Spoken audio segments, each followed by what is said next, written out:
You're listening to Glove Up or Shut Up on the Angry Marks Podcast Network.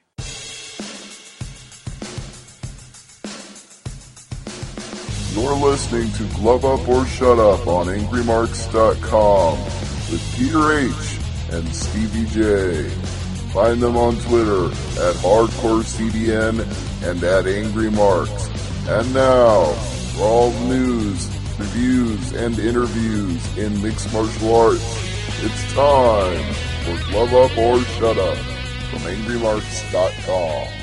And welcome to another edition of Glove Up or Shut Up right here on AngryMarks.com. My name is Stevie J, and my co-host Peter could not be here tonight. He is a little bit under the weather, so I'm flying solo, and I'm starting out by talking about Bellator 185, which takes place October 20, 2017 at the Mohegan Sun Arena in Uncasville, Connecticut. This card has undergone several major changes as recently as this week. Let's run them all down really quick. Originally, this card was supposed to feature King Mo versus Liam McGeary, two former light heavyweight champions. King Mo, formerly the Strikeforce light heavyweight champion. Liam McGeary, formerly the Bellator light heavyweight champion. And this fight fell apart completely. King Mo got injured, so they replaced him with Bubba McDaniel. Then Liam McGeary got injured, and the fight just got scratched altogether. At which point they put a couple more fights on the card. They put Heather Hardy versus Christina Williams in a flyweight bout on the card, along with Anna Juliton versus Lisa Blaine. However, that was not the end of the changes, because we were also supposed to have a Brennan Ward versus David Rickles fight. The Caveman and the Irish Bad Boy were supposed to meet at welterweight, but Ward pulled out of the fight due to an injury, and they did not have a late notice to fight Rickles, so that fight got pulled off the card altogether, which moved another fight onto the main card, that being a lightweight battle between Ryan Quinn and Marcus Cerrone. So the main event, thankfully, is still intact for Bellator 185. That is a middleweight bout between Gegard Mousasi and Alexander Shlemenko, two guys who, combined between them, have over 100 fights. And I believe Shlemenko is 56-9-1. Mousasi is 42-6-2. A lot of fight experience between the two of them. Oh, and we had one other change to this card. Neiman Gracie was originally supposed to fight a guy named Javier Torres. Torres pulled out with an injury, so he was replaced by Zach Busia. Gracie is 6-0, so he's going against a guy who I believe is 18-8. As for my picks on this card, I'm going with Mousasi in the main event over Shlemenko because I think he's the better striker of the two, has certain physical advantages as well. He's a middleweight, but he's big enough that he could be a light heavyweight. He's actually been a champion at that weight, coincidentally, in Strikeforce as well as Dream. And King Mo was the guy who beat him for that title in Strikeforce, so there's some history there. Go listen to my interview with Mousasi over at MMAmania.com to hear more about that. Anyway, going with Mousasi in the main event, I'll go with Neiman Gracie because I've seen his jiu-jitsu at work in Bellator and in World Series of Fighting, and it's kind of hard to beat. So, going with Gracie in the welterweight fight. And for the flyweight fights, I'm going with Heather Hardy over Christina Williams and Anna Juliton because of her boxing background. I'll go with her over Lisa Blaine. In the lightweight bout, even though Ryan Quinn is the veteran of the two, I'm going to go with Marcus Cerrone because he seems like a good striker. He seems like an up-and-comer right now who's undefeated. So I'm going to take Cerrone in what might be an upset, but I'll go ahead and take that risk. And then we also have a UFC fight night this weekend, Cerrone versus Till. That's taking place October 21st, 2017 at the Ergo Arena in Poland. And it's going to be the second time that Gdańsk, I'm probably not pronouncing that right, sorry to people from there. It's the second time UFC has had a show there. Main event is a welterweight battle between Donald Cerrone and Darren Till. Things have not, they really haven't necessarily gone Donald Cerrone's way this year. He lost to Robbie Lawler at UFC 214. He lost to Jorge Masvidal back in January. So, after having a pretty spectacular 2016 where he won 4 fights, things have gone the other direction. Can he pull it out now? Can he get back to his winning ways? Well, Darren Till would certainly like to say otherwise because he's undefeated. He has 1 draw in his career, but other than that, he's 15-0-1. So, definitely somebody on the rise in UFC and in mixed martial arts in general. But to give you a little more insight, I'm going to take a really quick look at the odds here, courtesy of our friends at MMA Odds Breaker. Right now, it looks like Cerrone is the minus 150 favorite. I don't know about that. I feel like this is the kind of fight where upsets are made because one guy is on a winning way and he's got some momentum and the other guy is maybe just starting to be a little bit past his prime. So I'm going to do something Peter would do. I'm actually going to pick Darren Till in an upset here. We'll see if that pans out. It's a welterweight fight, so it's not a bad cut for Cerrone, but I'll just assume here that maybe Darren Till's going to continue to have it be a bad year for Donald Cerrone. And if I'm wrong, I'm happily wrong, because I like the Cowboy a lot. 3 more fights on this main card, all of which are airing on UFC Fight Pass, along with the preliminary fights of this event. We've got Karolina Kowalkiewicz going against Jodie Esquibel in a strawweight fight.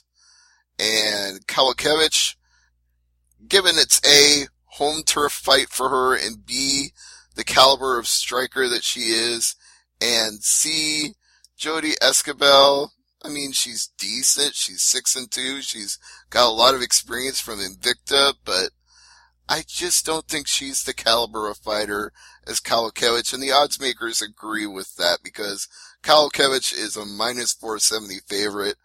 I agree with that pick. You know, pick the upset if you want, but I'm not doing it in that case. The welterweight one's a little more tempting because that line's pretty close. And we've got Jan Blachowicz versus Devin Clark at light heavyweight. Again, we got one fighter that's a little closer to home, but he's actually not the favorite here. Devin Clark is minus 155. Blachowicz is plus 135. And if you look at Devin Clark's record, you might suspect why. He's 8-1, got 2 straight wins over Josh Stansbury and Jake Collier.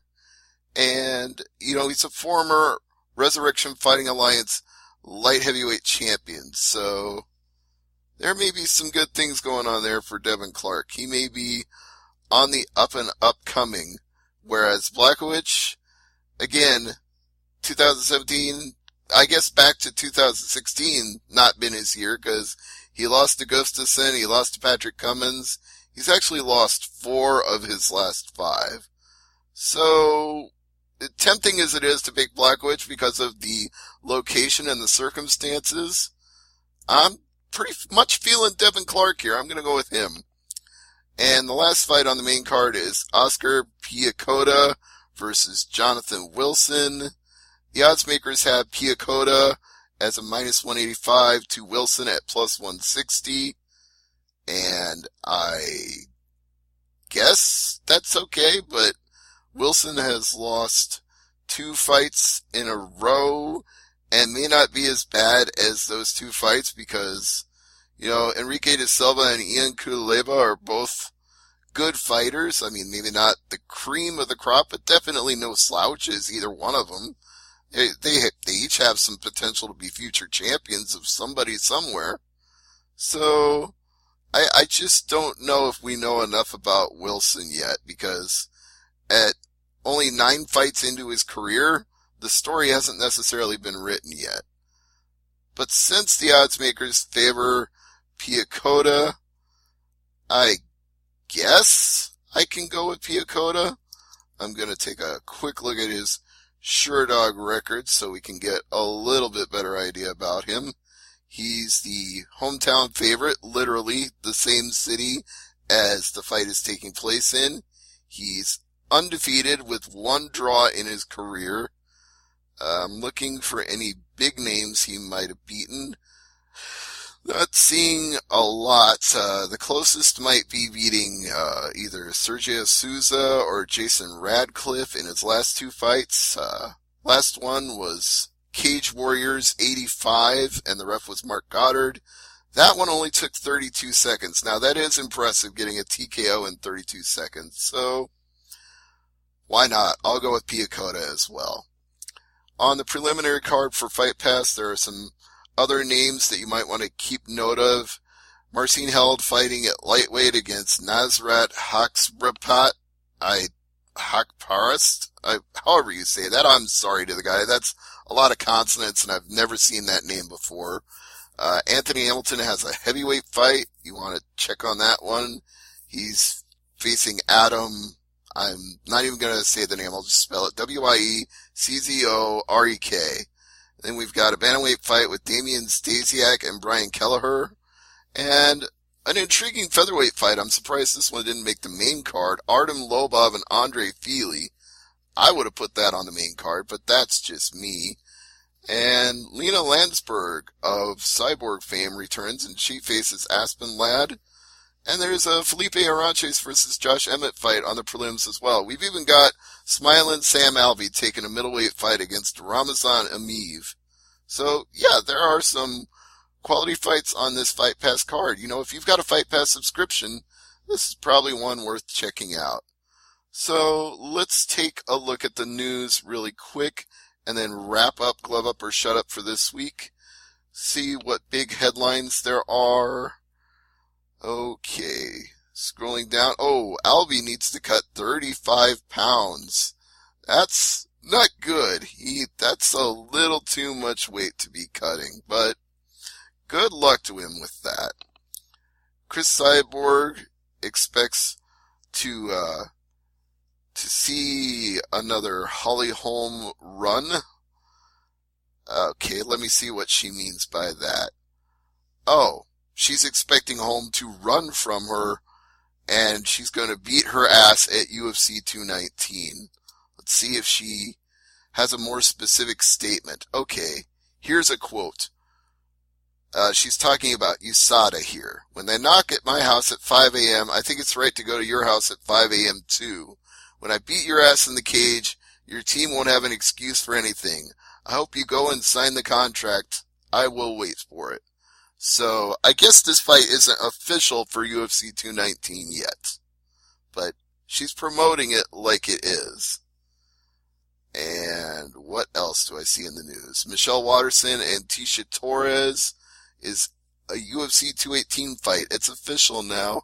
So the Karate Hottie will be in action against the Tiny Terror, Tiny Tornado Tisha Torres. So that's a quality fight for UFC 218.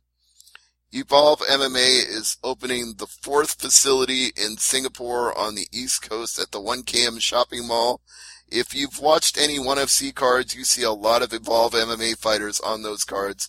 They are a pretty big deal in that area of the world. So, good to see them having some success.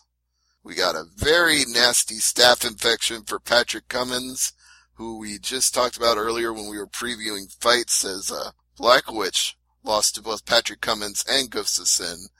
And now Cummins is going to miss UFC 217 because he's got a pretty gnarly staph infection. His right foot is swollen up and not looking good. If you haven't seen the photo, you can look at it. But if you get grossed out easily, then don't look at it. But it's not hard to find. And Paulie Malignaggi is negotiating with UFC to try to get a boxing match with Conor McGregor. Don't know if that's realistic, but then again, we also don't know if Conor McGregor is ever going to come back and defend his lightweight title with the kind of money he can make right now. So, that's that. I think that's all the news that's fit to print right now. I've talked about the UFC card, I've talked about the Bellator card, so I'll send a shout out to my co-host Peter saying, hope you feel better next week, and thank you all for listening to Glove Up or Shut Up this week. As Peter would say if he was here, Never leave it to the judges. Good night, everyone.